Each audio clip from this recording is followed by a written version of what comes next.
Assalamualaikum warahmatullahi wabarakatuh.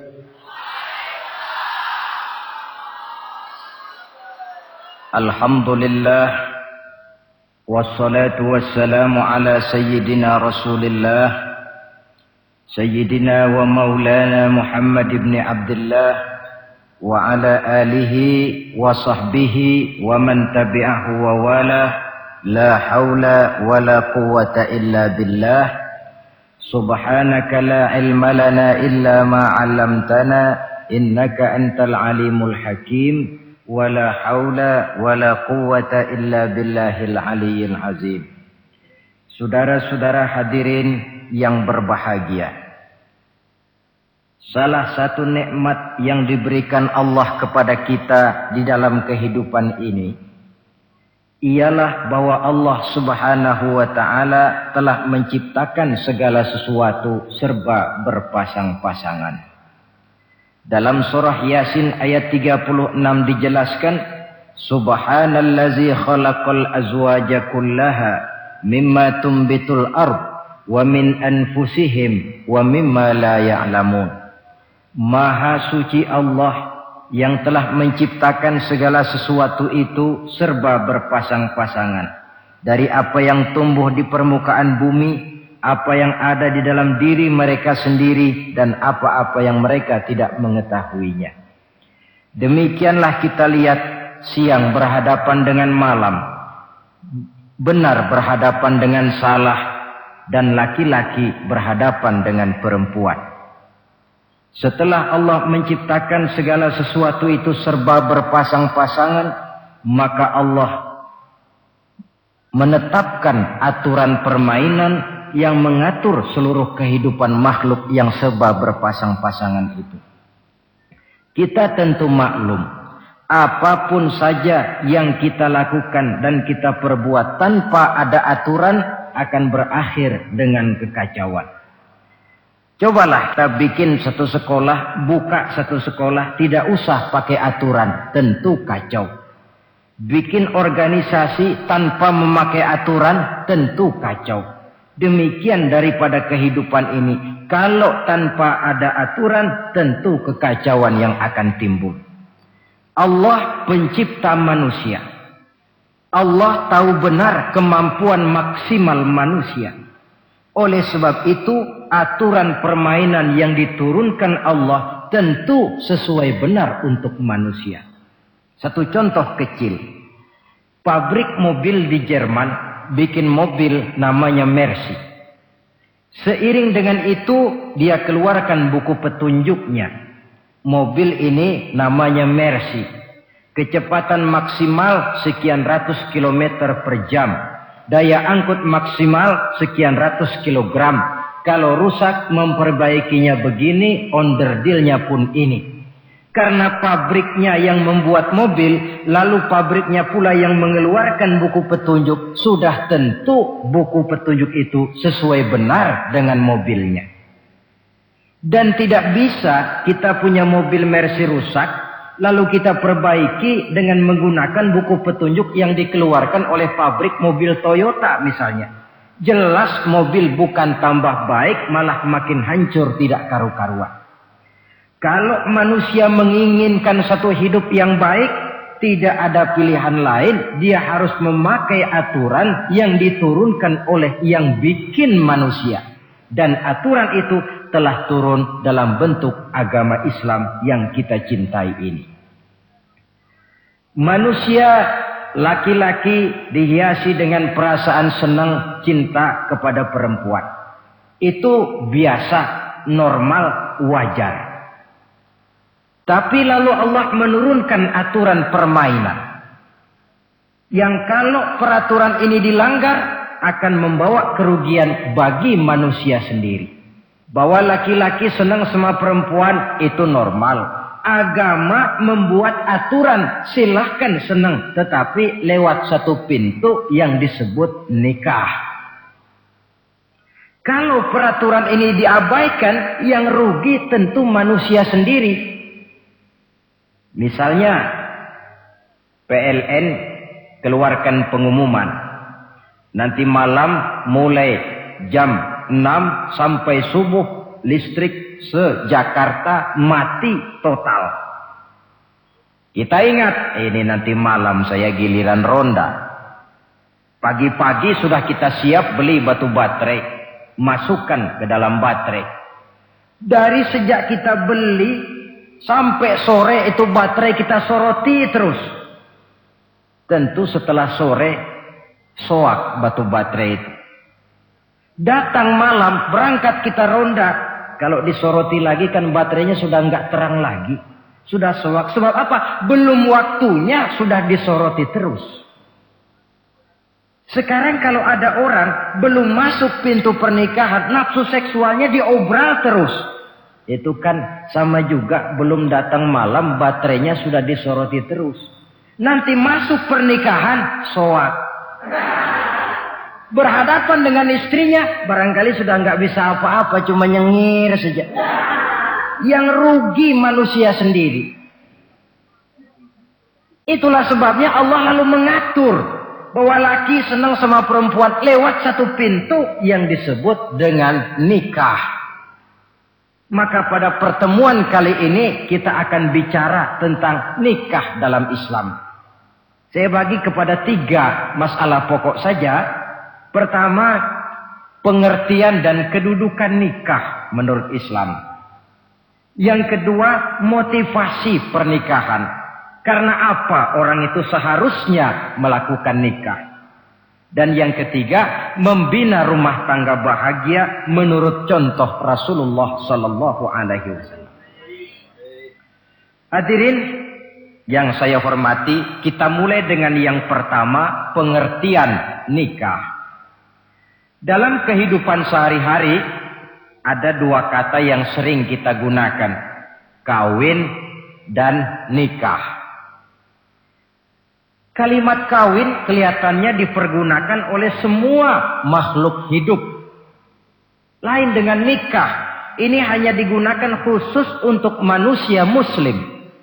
Makanya kita sering dengar orang bilang kucing kawin, ayam kawin, kambing kawin, dan belum pernah kita dengar ada ayam nikah atau kucing nikah. Sebab apa? Nikah ini cuma dipakai oleh makhluk bernama manusia yang muslim.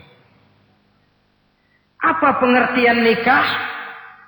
Seorang tokoh Abi Yahya Zakaria Al-Ansari di dalam kitab Fathul Wahhabnya menjelaskan an-nikahu aqdun yatadammanu ibahatal wat'i bilafzi inkahin au nahwihi.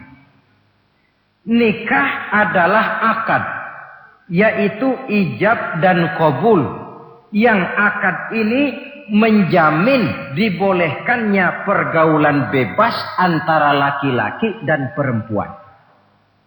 Jadi kalau sementara anak muda kita beranggapan bagaimana Islam ini kolot, masa laki-laki tidak boleh bergaul dengan perempuan, itu anggapan salah. Islam bukan saja tidak melarang, malah menganjurkan laki-laki bergaul dengan perempuan sebebas-bebasnya, sepanjang pergaulan itu bisa dipertanggungjawabkan baik menurut hukum negara, lebih-lebih menurut hukum agama. Coba orang kalau sudah akad, sudah ijab qabul,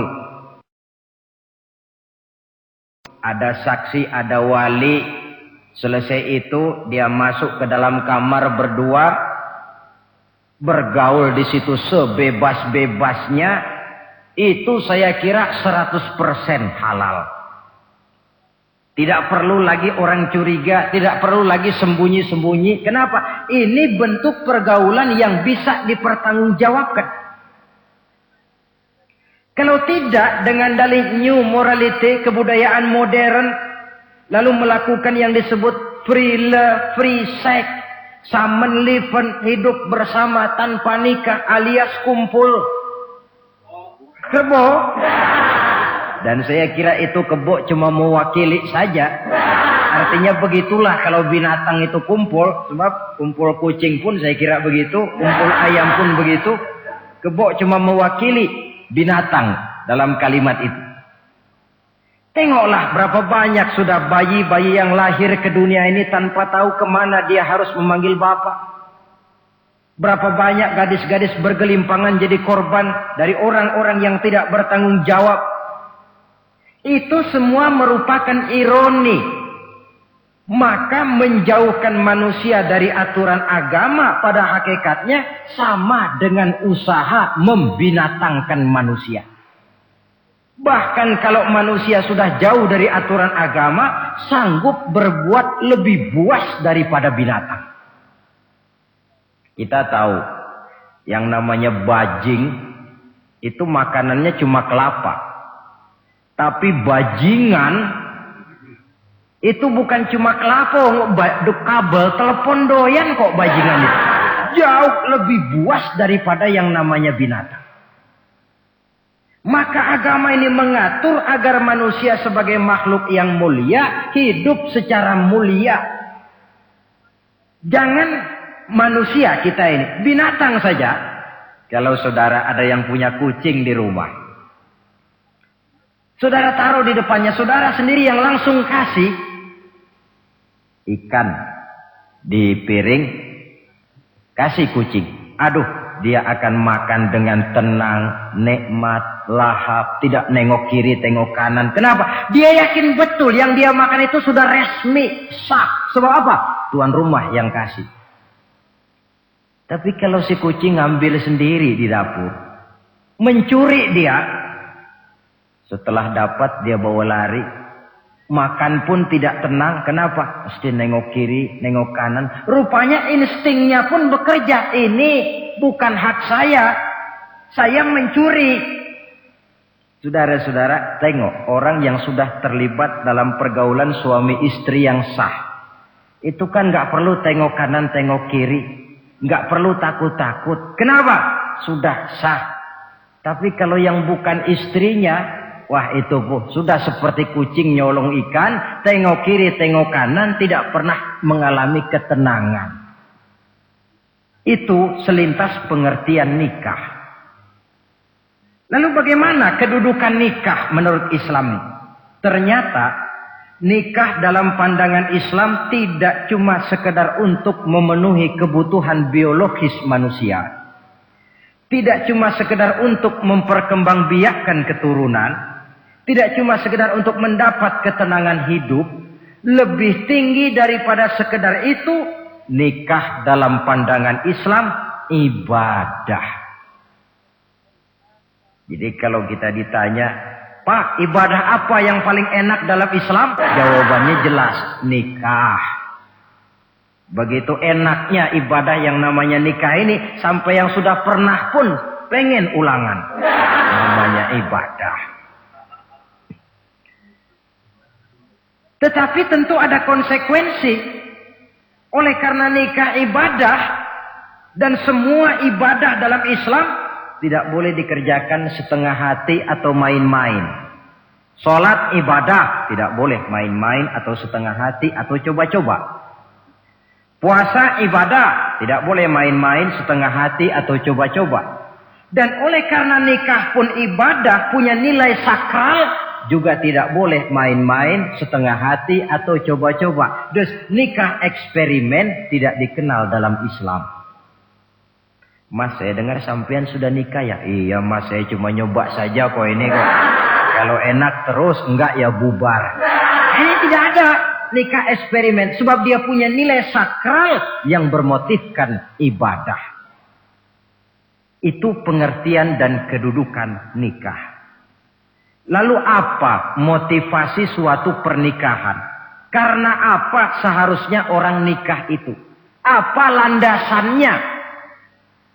Saudara, hadis yang diriwayatkan oleh Imam Bukhari, Muslim, Abu Dawud dan Ibnu Majah dari Abi Hurairah menjelaskan Nabi bersabda, "Tunkahul mar'atu li arba'in." Nikahilah perempuan karena 4 perkara. Kalau dia perempuan tentu nikahilah laki-laki karena 4 perkara. Memilih jodoh, nah inilah lengkapnya konsepsi Islam. Milih jodoh saja Islam itu memberikan petunjuk kok. Karena apa orang memilih jodoh itu? Kata Rasul karena 4 faktor. Pertama, 5 liha. Karena dia orang kaya. Cari yang kaya. Yang kedua, lihasabiha. Karena dia keturunan orang baik-baik. Cari keturunan orang baik-baik. Yang ketiga, lijamaliha, karena dia cantik, cari yang cantik. Dan yang keempat, lidiniha, karena dia orang taat beragama, cari orang yang taat beragama. Kalau berkumpul keempat-empatnya, rasanya surga dunia sudah. Coba lihat, suami mana sih yang tidak bangga punya istri cantik, kaya, keturunan orang baik-baik, lalu taat beragama?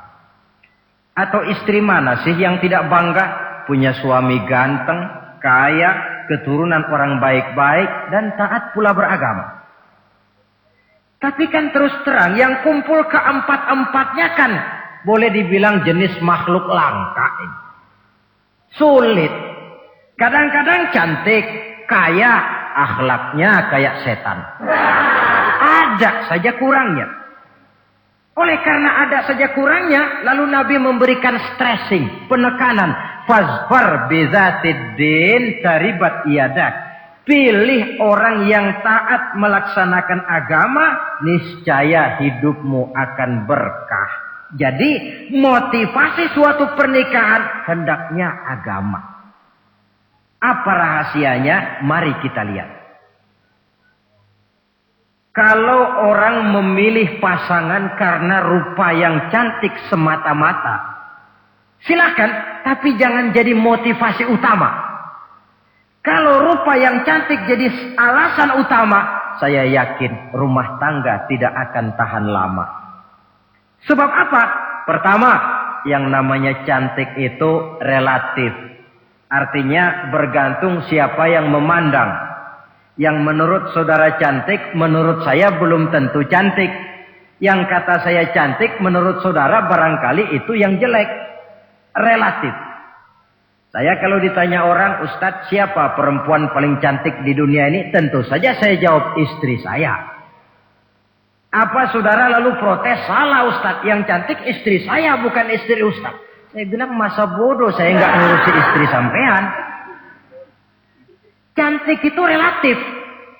Sehingga di kalangan para ahli cinta, ahli cinta, sampai sekarang masih jadi perdebatan. Sebenarnya cantik yang bikin orang jatuh cinta, apa cinta yang membuat orang jadi kelihatan cantik?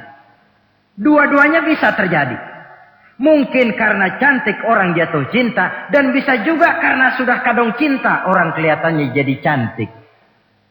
Tapi yang jelas cantik relatif. Yang relatif tidak bisa dijadikan sandaran utama.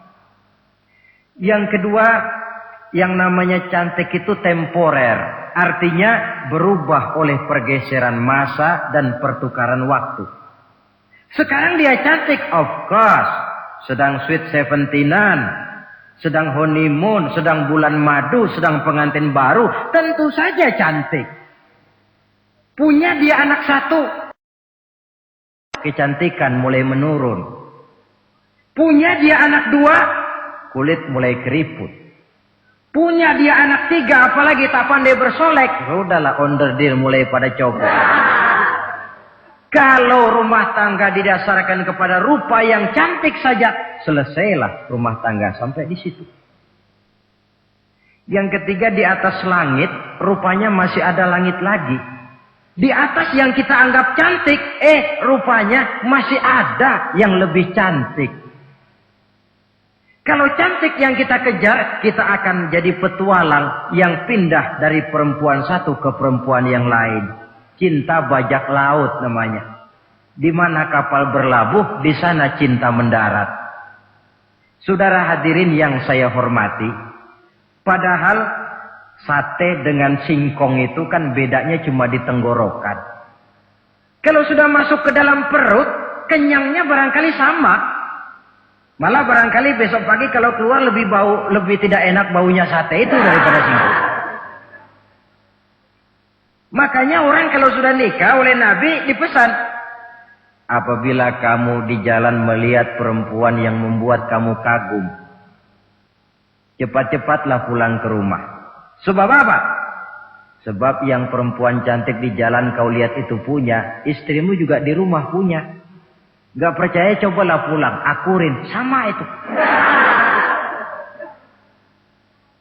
Silahkan cari yang cantik, tapi jangan dijadikan motivasi utama. Yang kedua, kalau perkawinan, pernikahan cuma karena harta, silahkan cari yang kaya. Tapi kan harta itu, kata Imamul Ghazali, al-mal zillun zail. Harta bagaikan bayangan. Sore di sebelah barat, tengah hari di tengah, sore pindah ke sebelah timur. Hari ini dia kaya, besok dia bangkrut. Roda itu berputar. Kalau harta dijadikan pilihan utama, boleh jadi dalam hidup berumah tangga ada pepatah, ada uang abang disayang, tidak ada uang abang melayang. Artinya pun rumah tangga tidak akan tahan lama. Yang ketiga, kalau karena keturunan, persilahkan cari keturunan yang baik-baik. Namun toh pada akhirnya orang diajarkan bahwa kita ini mau besar atau tidak, bukan dengan jalan menyempeng kepada kebesaran orang lain, tetapi ditentukan oleh kepribadian kita sendiri. Sekarang kalau karena agama, Nabi berikan penekanan fazfar bizatid din taribat yadak. Pilih orang yang taat beragama, niscaya hidupmu akan beruntung. Apa rahasianya? Tidak lain rumah tangga Rasulullah Sallallahu Alaihi Wasallam. Yang ini artinya kita sudah masuk kepada bagian ketiga, bagaimana membina rumah tangga bahagia menurut contoh baginda Nabi. Saudara, bagaimana sih rumah tangga Rasul itu? Kelihatan dari dua ucapannya. Pendek, singkat, tapi punya pengertian filosofis yang mendalam. Dua kalimat saja beliau bilang tentang rumah tangganya, yaitu baiti jannati, rumah tanggaku laksana sorga bagiku. Bayangkan, kalau seorang suami sudah mampu berkata macam begitu, bahagia hidupnya. Ini barangkali tantangan buat kita semua. Mampukah kita di rumah tangga berkata semacam perkataan beliau tadi? Baiti jannati, rumah tanggaku laksana sorga bagiku. Padahal dari sejarah kita baca, Rasul itu rumahnya kecil. Tidurnya di atas pelepah daun korma. Sampai berbekas di pipinya. Sarapan paginya seteguk zam-zam, sepotong roti, kadang-kadang 3 butir korma. Tempat tidurnya bukan alga spring bed atau Dunlop pillow macam kita punya. Di rumahnya tidak ada mebel spaghetti model yang lagi ngetop-ngetopnya. Entoh di tengah rumah macam itu, beliau sanggup berkata, baiti jannati. Kenapa kita yang hidup di zaman di mana fasilitas mestinya lebih menunjang, kok malah banyak yang berkata sebaliknya? Baiti nari, rumah tanggaku laksana neraka bagiku. Padahal dilihat dari segi materi, rumahnya bertingkat, mobilnya serba berkilat, uangnya banyak berlipat-lipat, istri pun cantik memikat, kadangkala boleh jadi jumlahnya 4. Tapi tiap hari kiamat. Kenapa ini? Marilah kita lihat. Ternyata rumah tangga Rasul itu motivasinya tidak lain agama. Agama menuntun suami dan istri masing-masing untuk tahu kewajiban dan tahu haknya. Kalau kewajiban sudah dilaksanakan, lalu hak diberikan, akan timbul pengertian, understanding. Kalau sudah ada saling pengertian, akan timbul ketenangan, feeling of security. Dan ketenangan tangga utama untuk mencapai yang disebut bahagia. Itu sebabnya hakikatnya membicarakan rumah tangga yang berdasarkan agama tidak lain adalah bagaimana seharusnya seorang suami melaksanakan kewajibannya dan seorang istri melaksanakan tugasnya. Artinya kewajiban suami itu apa? Kewajiban istri itu apa? Kewajiban istri hak suami, kewajiban suami hak untuk istrinya menurut tuntunan dan tuntutan agama.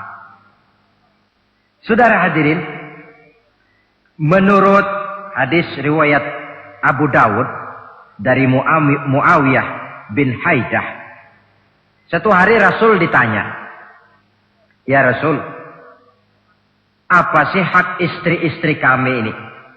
Artinya kewajiban kami sebagai suami ini apa?" Rasul menjawab, pertama, antat'amaha iza ta'imta.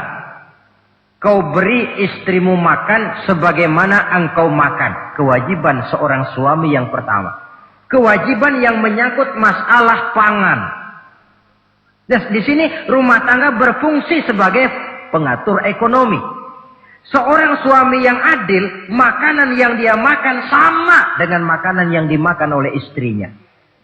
Adalah zalim seorang suami. Kalau punya duit dia mampir di restoran, dia makan yang enak-enak, opor ayam, rendang telur, gulai, kare dan sebagainya.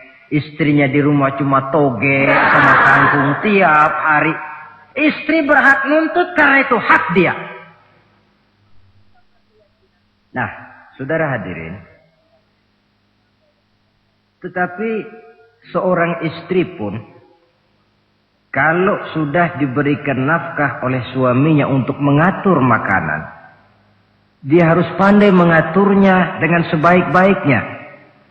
Menu yang teratur, gizi yang lengkap, dan saya kira yang namanya 4 sehat 5 sempurna itu kan tidak berarti bahwa hidup ini harus serba mewah, tidak. Yang penting ada variasi sehingga tidak merangsang suami untuk makan di luar. Jangan misalnya tahu suaminya senang jengkol lalu tiap hari saja jengkol. Itu kan bisa kejengkolan suami. Dengan demikian, masalah yang kelihatannya sepele tetapi yang sebenarnya bisa menjaga keharmonisan atau malah keretakan rumah tangga harus kita perhatikan dengan sebaik-baiknya. Suami memberikan nafkah, dari jumlah itu 60% lari ke kredit, 40% lari ke dapur. Tentu pada akhirnya sang suami akan merasa curiga. Padahal barangkali istrinya pun berniat baik, cuma hanya tidak ada keterbukaan di dalam mengurus masalah-masalah yang berhubungan dengan dapur. Inilah kewajiban yang pertama dari seorang suami, kewajiban yang menyangkut masalah pangan. Lalu yang kedua, wa taksuwaha izaktasaita. Engkau beri istrimu pakaian sebagaimana engkau berpakaian. Suami yang adil, pakaian yang dia pakai sama harganya dengan yang dibelikan untuk istrinya. Kecuali tentu kalau istrinya ridho. Zalim seorang suami, jikalau untuk dia misalnya dia beli pakaian yang mahal-mahal, jasnya dia pakai Switzerland wool, sarungnya Samarinda. Kalau dia pakai sepatu, belilah sepatunya. Sementara istrinya cuma pakai kain belacu saja. Kenapa mesti begitu? Sebab, saudara hadirin, istri kita sebenarnya adalah bagian daripada hidup kita. Baik dia dilihat orang, baik juga kita disebut orang. Jelek dia dipandang orang, tentu jelek juga nama kita disebut orang. Apalagi hidup bermasyarakat, kadang-kadang mulut usil itu kan sudah banyak macam ragamnya. Itu siapa sih perempuan yang jalan? Kenapa? Itu pakaian yang tidak dipakai sih tidak mahal, cuma pakaiannya serasi, pantas, enak dilihat. Oh, terang saja dia kan istrinya si Meun. Nah, Meun yang sedang tidur barangkali tidak tahu apa-apa mendapat sebutan baik. Cobalah kalau istri kita semaunya saja, orang akan bilang, ah itu perempuan, kenapa? Saya gerah ngelihatnya. Mau ke pasar cuma pakai kutang saja. Tentu suami pun akan mendapat sebutan yang tidak baik. Cuma sang istri kalau sudah dibelikan pakaian oleh suami, termasuk alat-alat kecantikan di dalamnya, pakaian itu tentu dipakai niat pertama adalah untuk menyenangkan hati suami. Seorang istri yang memakai bedak untuk menyenangkan suami, misalnya tiap polesan bedak ada pahalanya. Dia pakai lipstik untuk menyenangkan hati suaminya, tiap goresan lipstik ada pahalanya, bernilai ibadah. Ini kewajiban yang kedua. Yang ketiga, wala tadribil wajha. Kalau marah, jangan memukul muka. Maksudnya apa ini? Kewajiban memberikan perlindungan. Sehingga si istri merasa ada tempat dia mengadu. Ada tempat dia melarikan persoalan. Ada tempat dia bergantung. Kalau marah jangan memukul muka. Dan memukul itu pun upaya terakhir. Kalau tidak bisa dengan kata yang lemah lembut, agak sedikit keras katanya. Kalau dengan kata yang keras tidak juga bisa pisah tempat tidur. Kalau memang tidak bisa juga dengan pukulan yang tujuannya bukan untuk menyakiti, tetapi untuk mendidik. Allah tadribal wajha.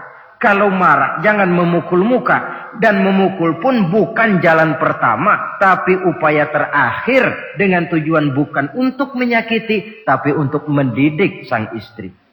Kewajiban untuk memberikan perlindungan.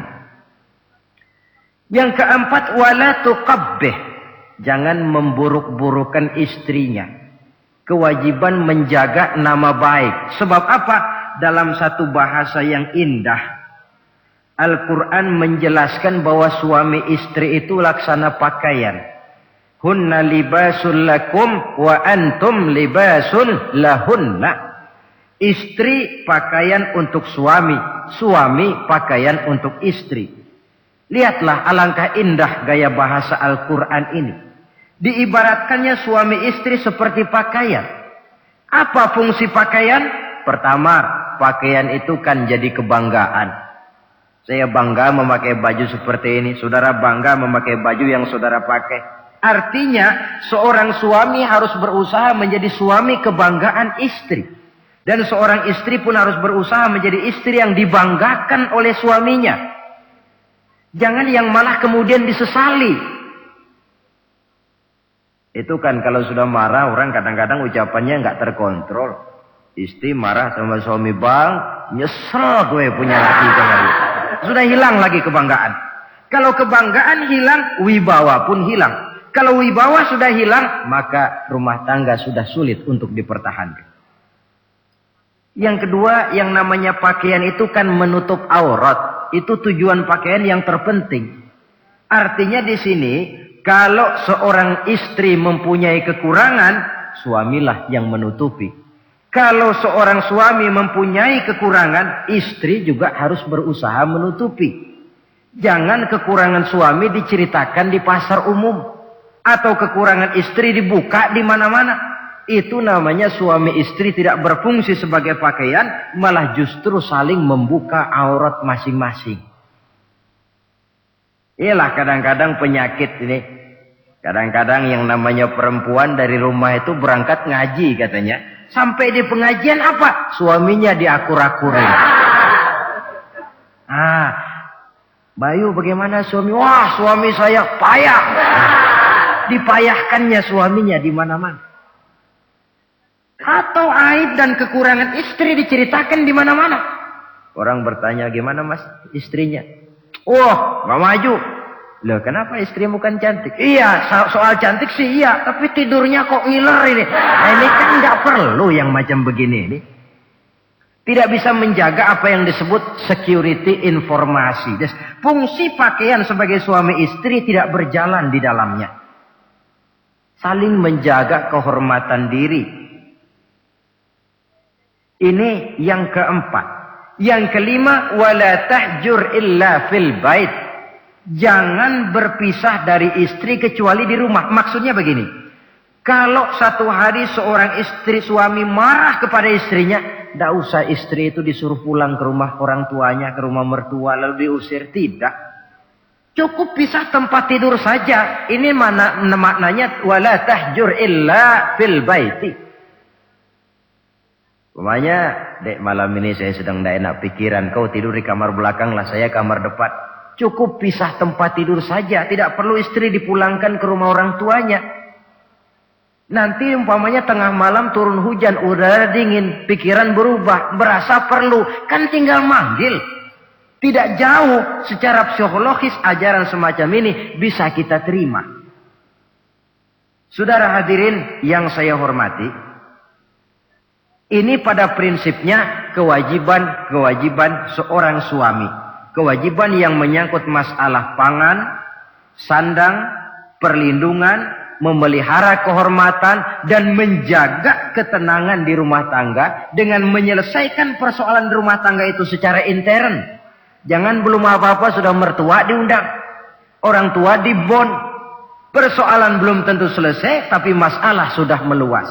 Cobalah kita selesaikan intern dulu. Kalau kemudian ternyata dianggap perlu mengundang orang tua, mertua, keluarga, baru kita upayakan ke arah itu. Ini kewajiban suami dan ini merupakan hak istri. Lalu bagaimana kewajiban istri sekarang ini? Istri kewajibannya merupakan hak untuk suami. Saudara, dari hadis yang diriwayatkan Imam Ibnu Majah dari Ali bin Yazid dari Abi Umamah, Nabi bersabda, "Mastafadal mu'minu ba'da taqwallahi azza wa jalla khairan lahu min zaujatin salihah." Bagi seorang mukmin, sesudah dia mempunyai sifat takwa kepada Allah, tidak ada yang lebih membawa manfaat selain daripada istri yang solehah. Istri solehah itu yang bagaimana? Yang hidup mampu melaksanakan kewajibannya. Apa kewajibannya? Kata Nabi, pertama, in amaroha ata'athu. Kalau diperintah, dia taat. Kewajiban istri yang pertama, taat kepada suaminya. Begitu besar kewajiban taat kepada suami, sampai-sampai Nabi pernah menyatakan, "Lau kuntu amiran ahadan ayyasjuda li ahadin, la amartul mar'ata an tasjuda li zawjiha." Kalau saja boleh, kata Nabi, aku memerintahkan manusia sujud kepada sesama manusia, tentu aku perintahkan istri untuk sujud kepada suaminya. Untung saja sujud kepada manusia tidak boleh. Kalau boleh, istri itu disuruh sujud kepada suami. Tentu karena besar hak suami atas dirinya. Yang kedua, ibadah sunnah tidak mendapat izin suami juga bukan saja tidak berpahala, malah berdosa. Umpamanya, pengantin baru, si istri kebetulan santri, malam minggu pesta, besoknya hari Senin. Si istri sudah kadang biasa hidup sebagai santri, hari Senin puasa sunnah. Dia bilang sama suaminya, "Bang, besok saya mau puasa sunnah nih, hari Senin." Kata suaminya, "Kalau kau puasa juga kau kejam. Lalu kau puasa aku disuruh ngapain?" Tidak diizinkan oleh suami, dia puasa juga. Bukan saja tidak mendapat pahala, malah berdosa. Sampai amalan yang sunnah pun tidak diizinkan oleh suami, berdosa. Apalagi amalan yang mubah. Apalagi amalan yang tidak ada dasar hukumnya, perintahnya. Sepanjang perintah suami tidak untuk maksiat kepada Allah, istri wajib untuk taat. Dalam hadis lain kita temukan Nabi bersabda, "Idza da'a ar-rajulu imra'atahu ila firashihi."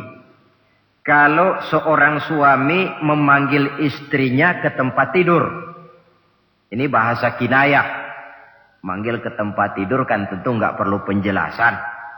Masa mau nyambal di tempat tidur kan enggak. Si istri tidak mau. Lantaran istri tidak mau, suami jengkel. Fabata ghadbana 'alaiha. Sampai dalam jengkelnya tidur. La'anat hal malaikatu hatta tusbiha. Istri macam itu dilaknat, dikutuk oleh malaikat sampai datang waktu pagi. Kewajiban untuk taat. Namun sebaliknya, seorang suami pun jangan mentang-mentang istri wajib taat lalu overacting. Segalanya main tunjuk, segalanya main komando, segalanya main perintah. Sebab contoh yang diberikan oleh Rasul tidak begitu. Rasul kita baca dalam sejarah menjahit bajunya sendiri, memperbaiki kasutnya sendiri. Artinya yang bisa ya dikerjakan tanpa harus menggantungkan semuanya kepada sang istri. Kewajiban untuk taat. Nah, penutup tentang taat ini ada sebuah hadis pula di mana baginda Nabi bersabda, ayyumam ra'atin matat wa zawjuha anha radin dakhalatil jannah. Kalau seorang perempuan meninggal dunia, suaminya ridho kepadanya, maka perempuan itu akan masuk surga.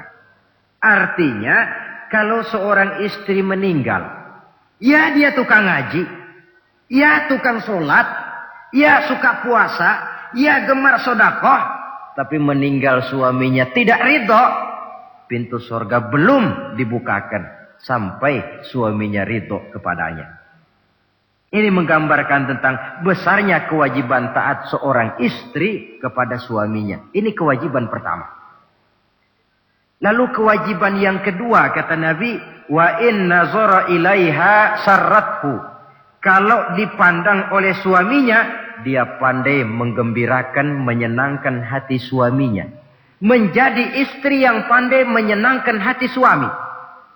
Siapa contohnya? Kita lihat misalnya istri Nabi diantaranya Sayyidatuna Khadijah radhiyallahu anha. Ketika Nabi pertama kali menerima wahyu berhadapan dengan malaikat Jibril, beliau kembali ke rumah dengan tubuh gemetar. Setibanya di rumah beliau berkata, "Zammiluni ya Khadijah." Khadijah, selimuti saya. Kenapa bang? Barusan datang malaikat Jibril, dia katakan begini-begini, saya khawatir Khadijah. Khadijah tahu suaminya sedang gelisah. Sebagai istri yang bijak beliau tampil, apa katanya? Kalla ma yukhzikallahu abada. Tidak apa-apa bang, jangan khawatir. Allah tidak akan menyusahkan abang buat selamanya. Ini istri yang pandai menyenangkan hati suami. Suami pulang dagang dari pasar, rugi. Istri tampil. Itulah bang, romantikanya dagang. Masa selamanya saja untung sekali-sekali lah, rugi. Si suami kan tidak terlalu pusing kepalanya. Jangan sudah di pasar rugi, sampai rumah istri pidato, peletar-peletor macam petasan. Dasar suami goblok, dagang saja rugi. Sudahlah di pasar rugi, sampai ke rumah digoblok-goblokin. Itu nanti suami kan bisa kena penyakit yang disebut broken home. Penyakit nggak betah di rumah. Seorang istri kalau suami sudah kena penyakit tidak betah di rumah, itu mesti siap-siap mental untuk dimadu. Nah, jadi kalau tidak dimadu bagaimana? Berusaha bikin betah suami di rumah. Suami pulang kantor jam 2, setengah 2 dandan, kalau perlu setel habis.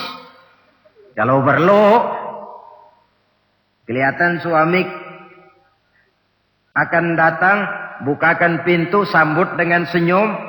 Apalagi kalau senyumnya Pepsodent.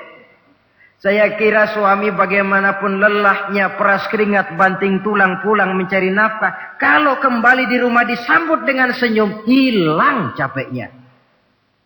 Tapi bayangkan, sudahlah di kantor capek, peras keringat, banting tulang. Sampai pula di rumah yang nyambut cuka sama kukusan. Udah asem, monyong. Suami mana yang kerasan tinggal di rumah? Menjadi istri yang pandai menggembirakan, menyenangkan hati suaminya. Bahkan diizinkan bohong untuk menyenangkan hati suami. Umpamanya, suami kebetulan habis obyeknya gol. Karena ingin menyenangkan istri, mampir di pasar beli kain batik. Si suami tidak tahu bagaimana kain batik yang bagus, beli saja sembarangan. Sudah kainnya kasar, warnanya norak, harganya yang mestinya murah jadi mahal, dibawa pakaian itu pulang. Istri lihat dan tahu kalau ini batik jelek, norak, kasar, harganya pun murah. Tapi dia ingin menyenangkan hati suaminya. Suaminya tanya, bagaimana dek kain batik ini? Waduh bang, bagus betul kain ini. Pinter benar abang milih warna ini. Emang yang kayak begini ini bang, coba lihat tetangga kita mana ada yang pakai kain kayak begini. Ya memang gak ada, jelek. Suami senang tentu. Lalu kain itu oleh istrinya, ngaji dipakai, keundangan dipakai, tidur dipakai, masak dipakai, nyuci pun dipakai. Suami makin bangga, wah kain yang saya beliin dipakai terus ini. Lain pula istrinya, dalam hati dia berpikir, biarin deh gue pakai terus biar cepet hancur, nggak ada urusan. Coba kalau waktu itu si istri jujur, dasar laki goblok, beli kain kayak begini, sono pulangin. Nah, mungkin suami yang sudah payah-payah mau menyenangkan hati istrinya malah berbalik pikirannya.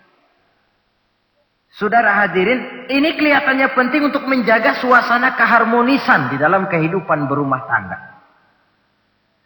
Begitu pula pengertian seorang suami. Rasul pernah pulang dari masjid agak larut malam, rupanya banyak orang bertanya. Ketuk pintu, assalamualaikum. Sampai 3 kali tidak dibukakan pintu. Rupanya Aisyah lelap benar tidurnya. Rasul sadar beliau pulang kemalaman. Dan tahu istrinya capek bekerja di waktu siang. Ashraful anbiya wal mursalin ini menghormati istrinya. Salam 3 kali tak dibukakan pintu. Bukan marah, malah gelar sorban di depan pintu. Di situ beliau tidur. Tengah malam Aisyah mau sholat, buka pintu, terkejut lihat suaminya tidur di depan pintu. Dibangunkan, begitu dibangunkan Rasul lebih dahulu berkata, Aisyah, maafkan saya pulang terlambat memang sebab banyak yang bertanya di masjid. Sudahlah tidur di depan pintu, begitu dibukakan beliau dulu yang minta maaf. Sulit jadi suami semacam ini. Yang enak kalau sudah nggak dibukain pintu, istri kepulesan lalu sekali buka pintu, kan yang enak kita tunjuk jidatnya, lo tidur kayak kebo ya. Saudara hadirin, menjadi istri yang pandai menyenangkan hati suaminya. Sebab tidak ada seorang suami bisa sukses, baik di medan tugas, di masyarakat, di kantor, di toko, di tempat manapun, kalau tidak ditunjang oleh peran serta dari para istrinya. Karena itulah perempuan walaupun peranannya tidak begitu kelihatan, sebenarnya sangat menentukan. Seorang suami yang jujur, polos, lugu, sederhana, sanggup menjadi koruptor ulung karena didorong-dorong oleh istrinya. Merangsang ketamakan suami. Istri dibakar oleh tetangganya. Bang, kenapa? Kau kan di kantor kepala bagian. Lalu, tangga kita pegawai kecil saja bang. Tapi coba lihat istrinya kalau pakai gelang kayak pelek beca bang gelangnya.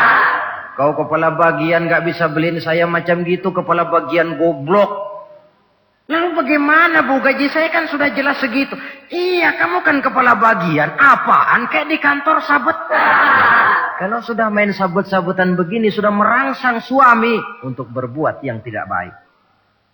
Kecil, tidak begitu kelihatan, tapi sangat menentukan. Istri yang soleh, yang bisa melaksanakan kewajibannya, yaitu pandai menyenangkan hati suaminya. Ini kewajiban istri yang kedua. Yang ketiga, wa in aqsama alaihi abarrathu. Kalau suami memberikan sesuatu, dia pandai berbakti, menjadi istri yang pandai bersyukur kepada suami. Kita ingat ketika pulang Mi'raj kan Rasul bercerita, saya dalam perjalanan itu diperlihatkan neraka, kata Rasul. Saya lihat kok isinya kok lebih banyak perempuan daripada laki-laki. Nah, sahabat heran, ya Rasul, lebih banyak perempuan? Iya. Apa mereka tidak sholat? Sholat. Apa mereka tidak pernah hadir di majelis taklim? Oh, rajinan dia sama suaminya. Ada apa? Tidak pernah baca Quran? Rajin. Lalu kenapa kok isinya kebagian besar perempuan? Rasul menjawab, hunna yakfurnal asir. Mereka umumnya tidak pandai bersyukur kepada suaminya. Hujan panas setahun dibalas dengan hujan sehari. Kalau suaminya sedikit salah sudah kehilangan pertimbangan. Tertutup seluruh kebaikannya. Yang kelihatan cuma salahnya saja. Maka sebaiknya di dalam hidup berumah tangga, baik suami maupun istri itu masing-masing sedia timbangan. Kalau satu saat suami salah, istri ambil timbangan. Timbang, suami saya salahnya ini, jasanya ini. Bertahun-tahun dia hidup mencari nafkah buat saya, membelikan pakaian untuk saya, mencarikan makan untuk saya. Salahnya ini. Timbang, mana lebih banyak salahnya atau benarnya? Dengan demikian kita akan bisa menghasilkan keputusan objektif. Giliran istri yang salah, suami yang ambil timbangan, ukur mana lebih banyak baiknya atau salahnya. Kalau tiap kita masing-masing punya timbangan, insya Allah nilai-nilai objektif dari suatu pertimbangan akan bisa kita temukan dalam mengambil keputusan. Istri yang pandai berbakti membalas budi daripada suaminya. Kewajiban yang keempat dari seorang istri, wa in ghaba anhu nasahathu fi nafsiha wa malihi. Kalau suami tidak ada di rumah, dia pandai menjaga kehormatan dirinya dan pandai menjaga harta suaminya. Tidak mencari kesempatan dalam kesempitan. Suami lembur, istri ngompreng. Dan pandai menjaga harta suaminya. Nah, coba lihat. Kalau seorang suami ada uang di kantongnya 100 rupiah. Ada tukang minta pengemis. Istri ambilkan saja tanpa izin suaminya uang di kantong suami 100. Dia sedekahkan. Niatnya tentu baik. Si istri dapat dosa. Si suami dapat pahala. Perbuatan sedekahnya itu betul. Tapi mengambil uang tanpa izin suami itu yang salah. Dan ternyata salah itu lebih besar daripada pahala yang dia lakukan lantaran bersedekah itu. Kalau ini terwujud, maka suasana saling mempercayai akan tumbuh. Kalau sudah saling mempercayai, rasanya akan terwujud kedamaian dan ketenangan. Suami meninggalkan rumah dengan perasaan tenang, istri pun melepas suami dengan perasaan damai, tanpa was-was, tanpa curiga, dan sebagainya. Dan ini modal yang paling utama, mewujudkan saling kepercayaan dalam membina hidup bahagia. Saudara, jadi dengan demikian, kewajiban suami dan kewajiban istri yang merupakan bagian tidak terpisahkan dari bagaimana membina rumah tangga berdasarkan tuntunan agama merupakan hal yang dicontohkan oleh Nabi kita Muhammad sallallahu alaihi wasallam. Dengan satu kesimpulan, rumah tangga Nabi bahagia karena rumah tangga itu disinari oleh ajaran-ajaran agama. Sehingga timbul saling pengertian membawa kepada ketenangan. Dan ketenangan sesungguhnya tangga utama mencapai rumah tangga bahagia. Tanpa materi orang memang sulit untuk bahagia. Tapi materi semata-mata bukan merupakan jaminan bahwa orang akan hidup bahagia. Banyak isak tangis berbunyi di rumah-rumah mewah. Dan banyak sendak gurau, tawa dan canda, tawa lerai di rumah-rumah sederhana. Artinya suka dan duka, sedih dan gembira, susah dan bahagia. Bisa ada di gubuk reot dan bisa juga ada di rumah mewah. Ternyata bukan harta semata-mata yang menopang dan menjamin hidup itu akan bahagia. Tapi satu rumah tangga yang dipancari oleh sinar agama. Di bawah naungan ridho dari Allah subhanahu wa ta'ala. Si istri taat melaksanakan ajaran agama. Suami taat, lalu anak-anak pun hidup dalam suasana yang religius. Dari sana tumbuh pancaran sinar keagamaan. Irama agama mengalun dalam kehidupan rumah tangga kita. Berfungsilah dengan demikian rumah tangga sebagai tempat di mana kita mengamalkan ajaran agama kita. Alangkah nikmat satu rumah tangga. Istri ahli ibadah, suami pun ahli ibadah, anak-anak pun terbiasa oleh lingkungan untuk hidup melaksanakan suatu ibadah. Dan keberhasilan di rumah tangga awal untuk menuju keberhasilan di masyarakat, di tempat tugas, dan di tempat-tempat lainnya. Sebaliknya, kehancuran rumah tangga akan selalu menjadi awal kehancuran karir di masyarakat, di tempat kerja, dan di tempat-tempat lainnya. Oleh karena itu, berangkat dari hal semacam inilah, maka kita berkeyakinan rumah tangga yang bahagia ialah rumah tangga yang didasarkan kepada ajaran agama. Sehingga tercapailah kebahagiaan hidup di dunia yang langsung menopang kepada kebahagiaan hidup di akhirat nanti. Nah, inilah pembicaraan kita pada pertemuan kali ini. Dengan harapan, mudah-mudahan dari setiap rumah tangga muslim memancar sinar-sinar agama. Menjadi kubu-kubu pertahanan di mana kita menegakkan ajaran agama. Dan pada akhirnya nanti akan tercipta masyarakat yang agamis.